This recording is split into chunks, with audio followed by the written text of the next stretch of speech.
मैं हमेशा सबकी मदद करता हूँ, या ये कहूँ कि लोग हमेशा मेरा फायदा उठाते हैं। पहली बात तो आप अहंकार के बैठे हो कि मैं सबकी मदद करता हूँ। तुम में है क्या जो तुम मदद कर सकते हो? क्या है तुम में मदद कर सकते हो? न तुम्हारे में बुद्धि है, न बल है, न इतने बड़े धनी हो, कुबेर का खजाना तो है नहीं, और बुद्धिमान ब्रह्मा वाली बुद्धि तो है नहीं। तो आप क्या मदद कर सकते हो किसी की? क्या मदद कर सकते हो? व्यर्थ का अभिमान क्यों रखते हो?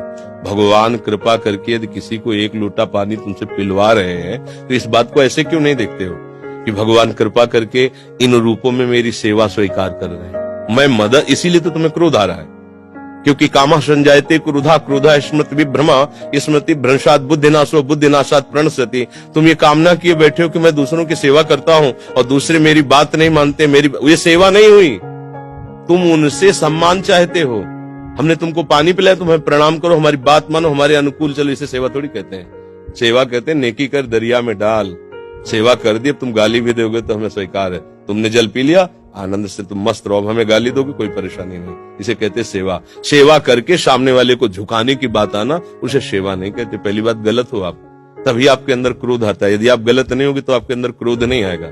कामा संजायते क्रोधा, कामना है तभी क्रोध का प्रादुर्भाव होता है। क्या कामना है? कि हमने तुम्हारा सहयोग किया, हमने तुम्हारा हित किया और तुम हमारा बुरा करते हो तो क्रोध आ जाएगा। अगर तुम हित कर रहे हो तो तुम्हारा बुरा कौन कर सकता है त्रिभुवन में?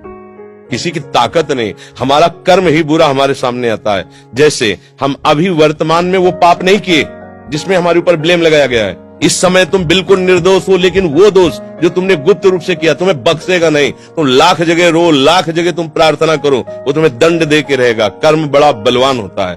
तो पहली बात तो ये छोड़ो कि आप किसी का हित करते हो। बात ये सोचो कि भगवान कृपा करके हमसे हित करा रहे हैं, और किसका? वही इन रूपों में आ रहे हैं। आप उनको मनुष्य समझकर, अपने को बड़ा समझकर, फिर दोष हो जाएगा। शास्त्र की बात मानो। भगवान कह रहे हैं मैत्रः करुण एव च, लेकिन निर्ममो निरहंकारा। सबसे मित्रवत व्यवहार करो, ममता न करो, सबको सुख प्रदान करो, लेकिन अहंकार न करो। ये अहंकार ही तो क्रोध रूप में परिणित हो रहा भैया। दोष को खुद पकड़े हुए हो, दूसरों पे दोष देखते हो, कैसे सुधार होगा? बात सुनो, यहाँ मुंह छुपरी बात नहीं होगी। तस्मात् शास्त्रम प्रमाणम ते कार्याकार्यो व्यवस्थित हो। सही बात सुनने के लिए भी छाती में बल चाहिए। बोलने की तो बात जाने दो, सही बात सुनने के लिए हमारे अंदर बल चाहिए। अगर तुम इस बात को सुन लियो, समझ गए, तो तुम गृहस्थ में रहते हुए भी महाशक्तिशाली बन सकते हो।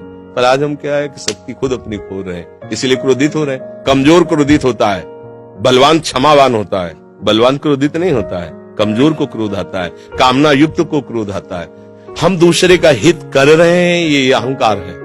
हम एक यंत्र हैं, भगवान यंत्री हैं, वो जैसा हमसे करवा रहे वैसा हो रहा है। हमें ये भावना रखनी है, हम करने लायक हैं। एक श्वास भी नहीं ले सकते इस तरह में, ऐसे भी नहीं कर सकते। अगर वहां से ऑफ हो जाए तो तुम एक श्वास नहीं ले सकते, फिर क्या होगा?